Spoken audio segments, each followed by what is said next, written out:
The feast day of St. Jane Frances de Chantal is on August 12th. She is the patron saint of forgotten people, in-law problems, loss of parents, and widows. St. Jane Frances de Chantal was born in 1572 in France. Her father was president of the Parliament of Burgundy. At her confirmation, Jane took the name Frances, and she married an officer in the French military when she was 20.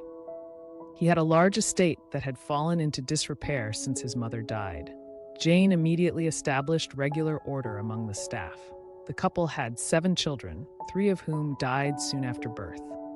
After 8 years of marriage, her husband was shot in the thigh during a hunting accident.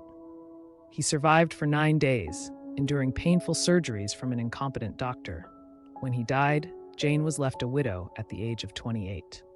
Jane was devastated and fell into depression for months until she was persuaded to carry on for the good of her children.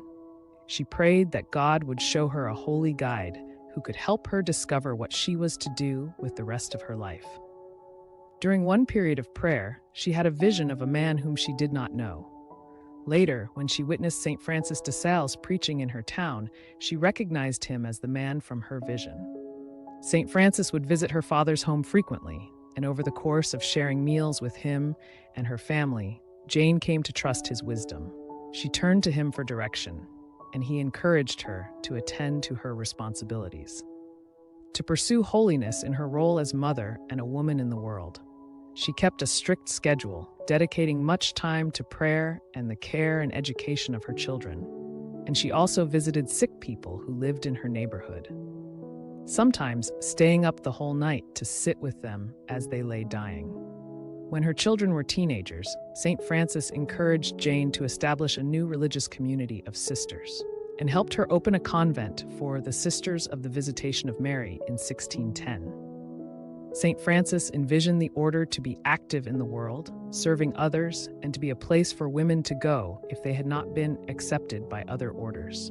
Humility was declared as a founding value for the new community and won over people who doubted the new order or opposed its growth. Convents sprung up throughout France, 65 in all, and when she opened a convent in Paris, Jane came to know another great holy man, St. Vincent de Paul. St. Vincent said that Jane was one of the holiest people he had ever met. Jane experienced much grief and loss in her life. Nearly all of her children died before she did, and she grieved the death of her great friend and mentor, St. Francis de Sales.